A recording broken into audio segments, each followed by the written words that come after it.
just a moment, you'll hear James Stewart as the six-shooter, just one of the many great stars brought to you Sundays on NBC. Every Sunday, hear Hume Cronin and Jessica Tandy in The Marriage, Sir Laurence Olivier on Theatre Royal, Lawrence Tibbett with the Golden Voices, Helen Hayes, Frederick March, Rex Harrison, and Lily Palmer on the NBC Star Playhouse. All of them heard only on NBC. James Stewart as the six-shooter.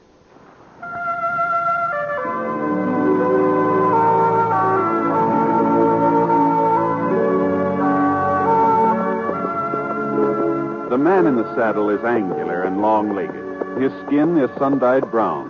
The gun in his holster is gray steel and rainbow mother of pearl, its handle unmarked. People call them both the six-shooter.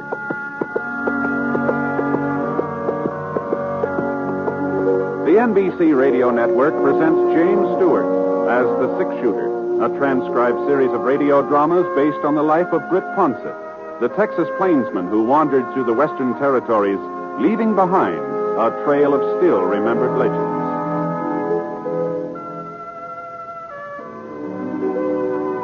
Now, in just a moment, immediately following this important announcement, you'll hear Act One of The Six-Shooter. A lot of vacations start as a daydream and end as a daydream for lack of money. That need not happen to you. You can have extra money when you need it. Simply join the payroll savings plan for buying United States savings bonds. When your bonds mature, you'll get back $4 for every $3 you invest. And there's your extra money, your vacation, both guaranteed. Ask your employer about buying United States savings bonds through the payroll savings plan. Then join. Now, Act One of The Six-Shooter, starring James Stewart.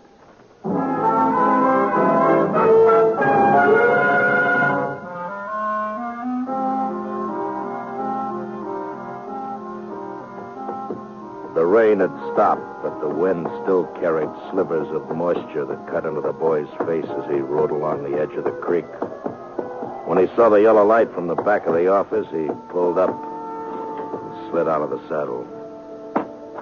Then tied a wet bandana under his eyes and walked slowly, quietly to the door.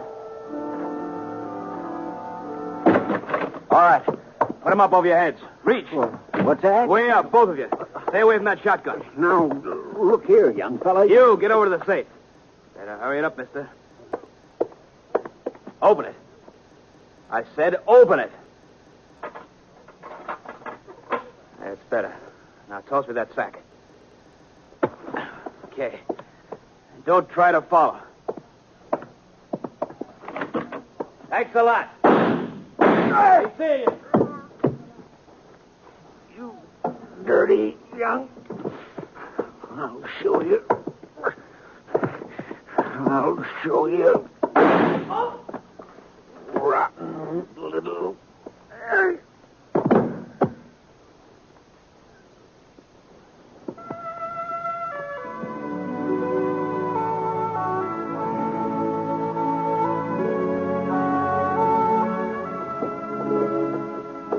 I hadn't figured on going through Clay City.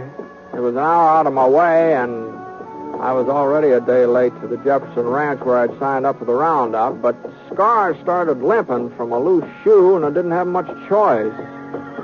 So we had to head to the nearest blacksmith shop, so we turned north.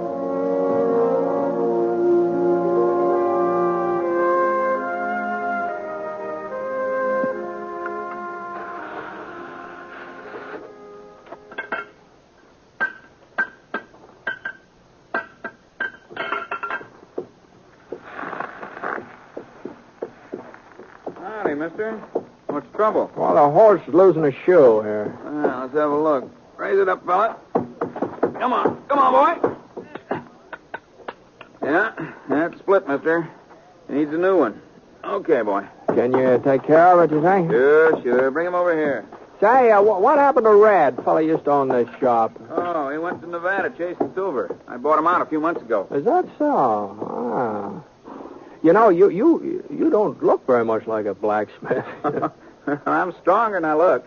Heavier, too. Yes, sir. Well, what do you think I weigh, mister? Oh, I don't know. Hey, why don't you take a guess? Say 120? 30? Oh, well, not more than that, I wouldn't say. You a betting man, mister? Sometimes, yeah. All right. I say I weigh over 130. And if I don't, you get the new shoe for nothing. But if I do, you pay me double. What do you say? Well, now, you got a set of scales? Don't need no scales. What do you say, mister? Is it a bet? Don't seem to be no way of proving it, though. All you got to do is lift me up. You look like a man who can judge weight. What do you say? Okay. All right, it's a bet. All right, mister. Just heist me. If you don't think I weigh more than 130, the shoe is free. Come on, heist me up. I haven't ever tried to judge man's weight before, but... Well, here we go. Wow. Yeah. Well, I'll be doggone. Yes, sir. I'm packed solid, mister. Real solid. Oh, you're packed tighter than a steer. You must weigh 150. You see what I tell you? 158. Horseshoe's going to cost you money, mister. But you ain't the only one. Ever since I bought the shop, there ain't been a stranger come through Clay City but what he paid double for his first horseshoe. You ain't sore, mister? Oh, no, I'm not. That's a fair bet. Sure it was. I told you I was heavier than I look. That's what folks call me, Heavy Norton. My real name's George, but everybody calls me Heavy. What's your name, mister? Ponset, Britt Ponset. Oh, they call a six-shooter? Well, doggone it, I've heard about you, mister. I sure heard about you. Well, I sure have. Would have recognized you, too, if I'd have noticed your gun. Sure is fancy, ain't it? Say, do you mind showing it to me? No. Here, catch it. Oh, that's real fancy. Just like Sheriff Scofield said. And you know something? He says he's seen you fire 6 shots with it while Whitey Jackson was getting off his first bullet. That time down at Eagle. Yeah, well, the sheriff kind of likes to build up a story, you know. Well, he swears it's the truth. Well, here's your gun, Mr. Ponset. Thanks. Sure. You was mighty quick in getting into Clay City. How'd you hear about it so fast? Hear about what? Why, the holdup at the Fargo station last night. Ain't that why you come? No, I was heading past town. Turned off because Scar got a loose shoe. Well, now, ain't that a coincidence? Fellow holds up the Fargo office, kills one man, maybe 2, gets away with $5,000, and 12 hours later you ride into town. You got any idea who did it? No, sir, not a single solitary one from what I hear. Like I say, the deputy agent was dead when they found him. Other fellow, Fred Wilmer, a friend of his, got shot up pretty bad. Ain't done no talking yet. Doc says maybe he never will. I see. Wow. Does Sheriff Scofield take out a posse? Nope, ain't nobody to go. Most of the men signed up for the Jefferson Roundup. Left town day before yesterday. Here's the Jefferson Ranch paying good money this year. Mm-hmm. You seen the sheriff this morning? No, not lately. He might be over to his office. You could try there. Yeah, I think I'll walk down there while you're fixing up Scar. Sure, Mr. Ponset. Darn good idea. Sheriff Scofield will be real glad to see you.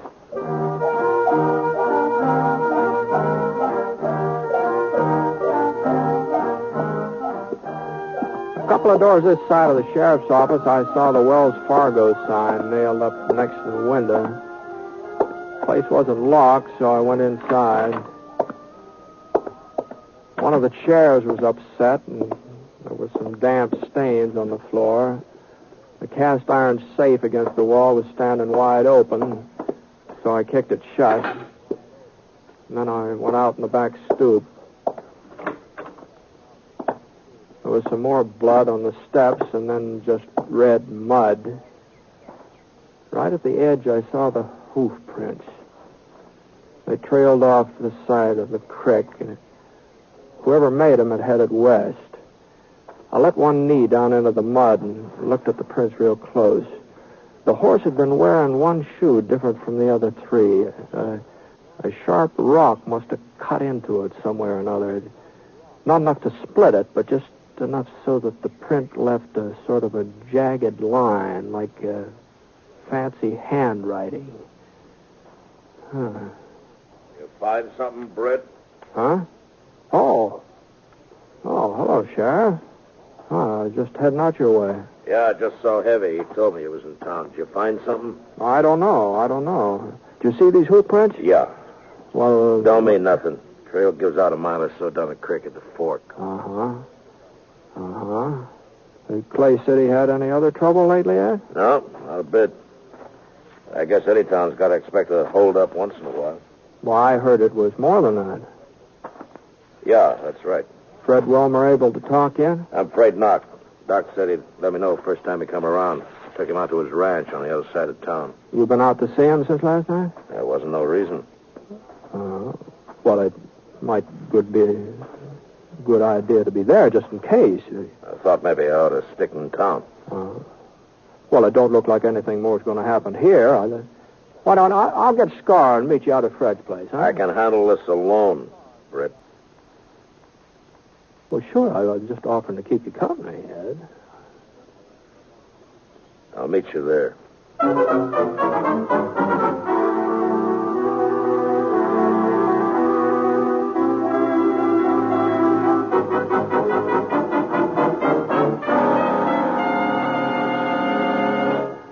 Well, he's all fixed up, Mr. Ponset. Tied him up around the side so he'd be in the shade. Well, thanks very much. Mighty fine horse you got there, too. You find Sheriff Scofield? I told him you was in town. Yeah, I found him. Figure out anything? No, not so far. You will. Sheriff's a good man. You and him together, you'll get whoever done it. Maybe. Say, you're the only blacksmith around here, aren't you, Heavy? Yeah, only one for 40 miles, yes, sir. Did you ever see a horse with a shoe that's got one jagged edge, left hind leg? A lot of shoes got jagged edges, Mr. Ponset. Yeah, I know, but now let's see here. Let's see, I'll try to show you what I mean. I'm not much of an artist, but it looks something like this. Mm-hmm. It's sort of like that. Yeah.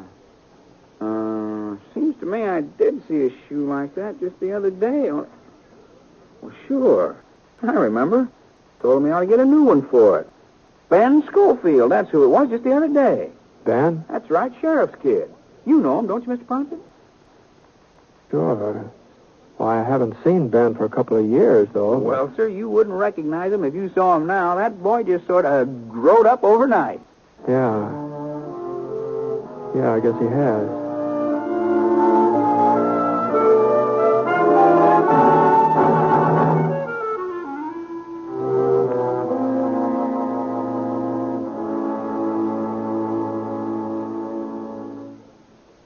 We'll return to James Stewart as the six-shooter in just a moment.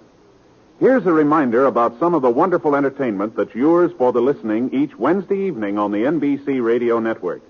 There's comedy for everyone when you set your dial to NBC for such programs as You Bet Your Life with Groucho Marx and The Great Gildersleeve starring Willard Waterman. The Great Gildersleeve provides 30 minutes of top-flight entertainment that your whole family will enjoy. Then, when it's time for Groucho Marx, watch out. Groucho throws a mean ad lib, and there's a barb at the end of every one of them. Listen and laugh as this Marksman trades quips with his contestants from the studio audience. It's a riot of fun from top to bottom when Groucho Marx plays You Bet Your Life. Also on Wednesdays, listen to more quiz fun on Walk a Mile with your genial quizmaster, Bill Cullen. That's Wednesday night on the NBC Radio Network. Be sure to listen.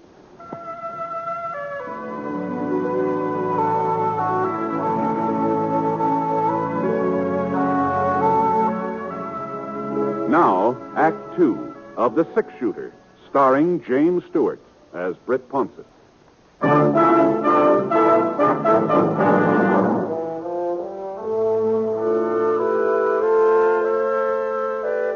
It wasn't much of a ride, and Sheriff Scofield was sitting on Fred Wilmer's porch swing when I got there.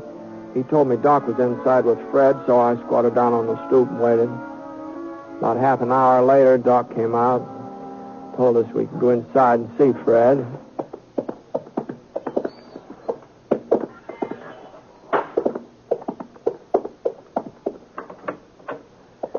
Fred was lying on a cot, breathing hard. The white cloth across his chest was stained pink, and his voice sounded like it was full of air. We was just sitting talking, Sam and me. Didn't hear the back door open. Must have left it unlocked. Turned around, and there he was, holding his gun on. Did you get a look at him, Fred? Sure, but it didn't do much good. Handkerchief over his face. Couldn't see nothing, just the gun. Told Sam to open the safe. Wasn't nothing else Sam could do. Sure. Took the money, walked over to the door, Yeah? looked at us for a minute, and then fired. Didn't have no reason. Hit Sam in the face, hit me in the chest, and didn't have no reason.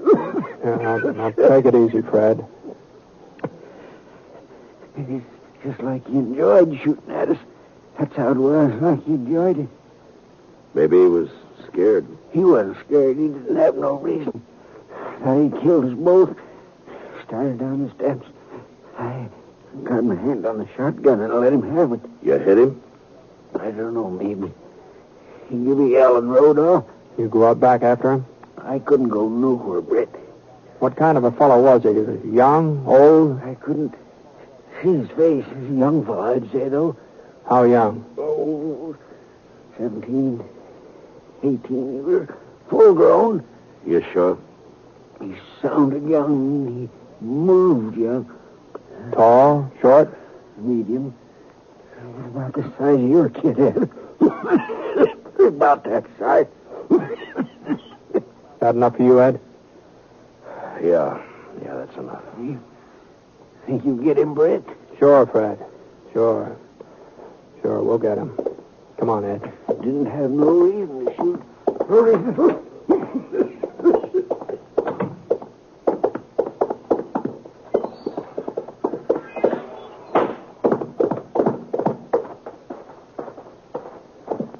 Let's go, Ed. We're wasting our time, Brett. He's got a day's head start. He'll be 40 miles from here. Not if he's shot up. Well, you go on if you want to. Well, you're the sheriff. You've got to make the arrest. You ain't never been so particular before. Maybe not. This time I am particular. You coming? We don't even know where to start. Well, I thought along the creek. Good place as any other. It's a waste of time, Brett. We picked up the trail along the creek and headed west. Wasn't hard to follow. Every once in a while, we'd see a few drops of blood spattered against the bushes. About 10 minutes later, we came to the fork where Ed said the trail gave out. Scar stuck his nose down into the water, and I looked around. The trail didn't give out. It turned south. I nodded in that direction. Ed didn't say anything. He just followed. Then about 5 o'clock, we stopped to eat. Ed built a fire, and I opened up a couple of cans of beans I had in my roll. Oh, you're not hungry, Ed? It's early for supper. It's too early. Yeah. Ed, I talked to Heavy before I went out to Fred's place. I asked him who had a horse that would leave a mark like the one we've been following. So? He said that Ben did. Your son, Ben. I thought you ought to know that. A lot of horseshoes leave the same kind of mark. Fred said it was a young fellow. It wasn't Ben. Where is he, Ed? He's at the Jefferson Ranch. He's working on a roundup. He left Clay City day before yesterday. He couldn't have been Ben. There's a lot of wild youngsters in these parts, but Ben's a good boy. He couldn't be him. You sure? That mark don't mean nothing. Plenty of horseshoes leave the same kind of mark. You know that, Britt. You got enough to eat? Yeah. All right, let's go.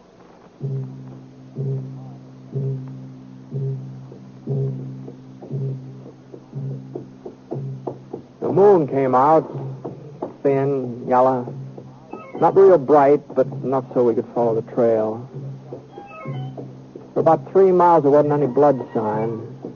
He must have wrapped something around the wound, wrapped it real tight, and then we found the bandage. A piece of shirt tail sopped through. For the next mile, he'd been bleeding a lot, much worse than before.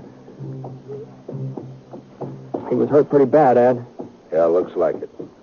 He couldn't have gone much further, could he? Hold up, Scar. Ed. Yeah? Pull up. Pull over here.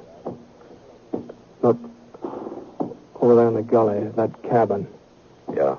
Whose is it? I used to belong to Jake Levant. He died a couple of years ago. Ain't nobody living there now.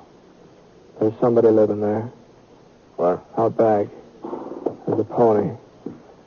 We'd better go on foot.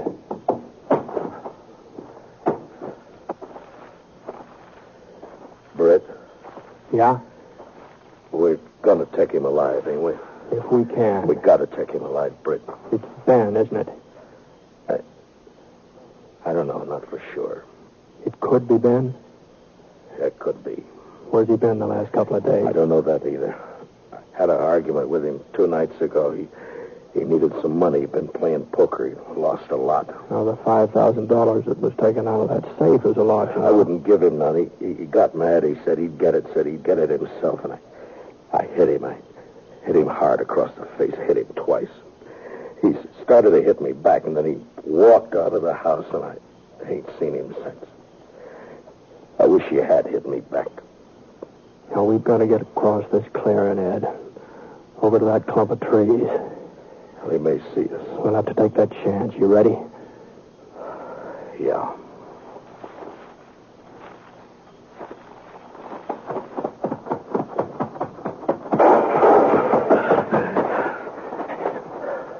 You all right?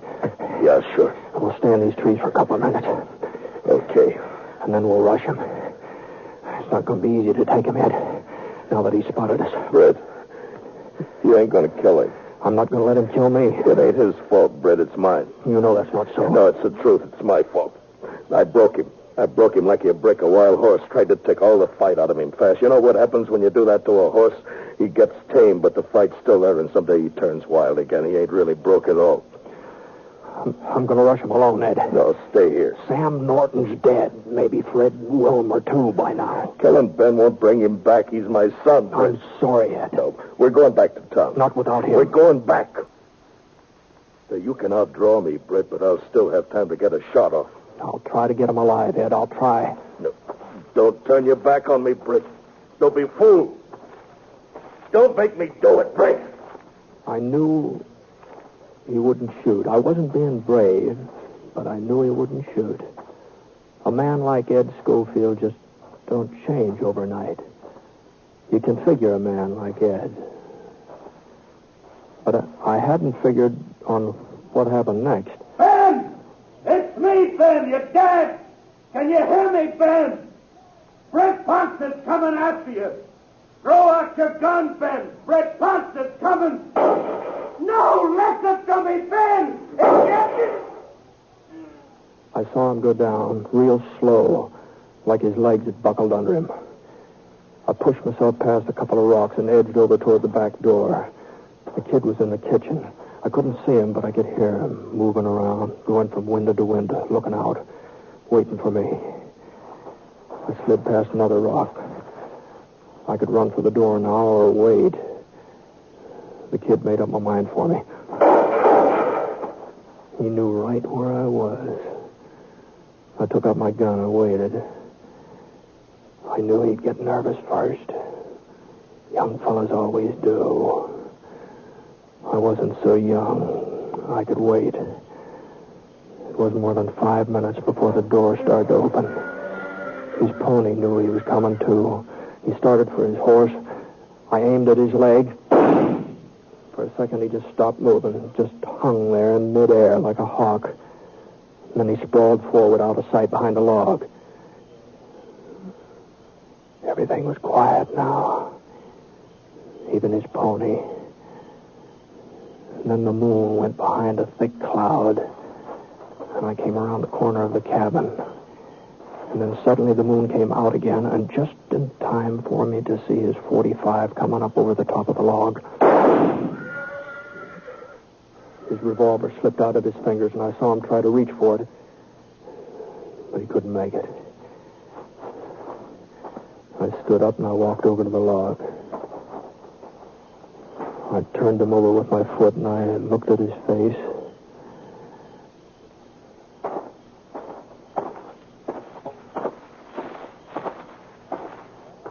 Ed? Ed? Over here. Where'd he get you? The shoulder.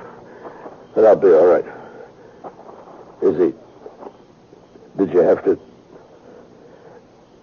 Britt? No, he's not dead. Oh, thanks. I guess he didn't hear me calling to him. Didn't know who I was. It isn't Ben. What? It isn't Ben, Ed.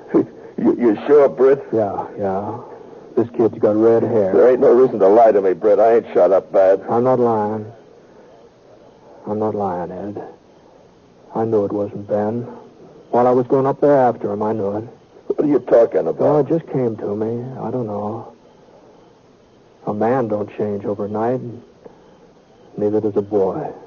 Well, if it ain't Ben, Oh, there's a lot of tough kids in these parts. You said so yourself. Where do you suppose Ben is? Where you said he is. Jefferson's Ranch, working on the roundup. The pay's good. Boy, don't change overnight, Ed. Yeah.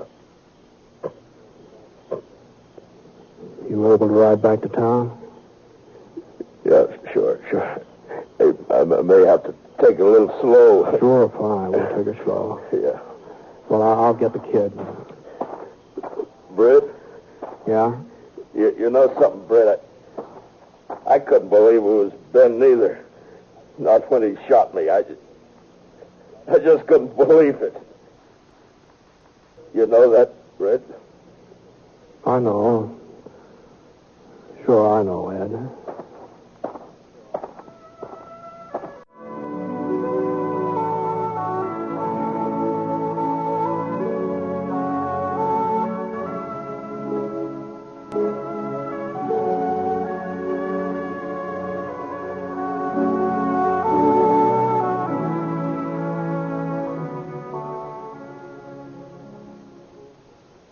Picture the most extravagant vacation imaginable. Then picture yourself going on that vacation. Sounds like a daydream? Well, it isn't. It's completely possible. But it does take a bit of planning, such as the regular purchase of United States savings bonds. Now, the best way to do that is through the payroll savings plan. That's the best way because it's the sure way to buy your savings bonds regularly. The payroll savings plan works like a charm because it's completely automatic. Your employer does everything for you. It's especially easy on you because money is saved from your paychecks before you have a chance to miss it. And when those bonds mature, you can pack your bags for that extravagant vacation because United States savings bonds pay back $4 for every $3 you put in. Join the payroll savings plan where you work. That's the way to save money regularly. Earn extra money regularly through United States savings bonds.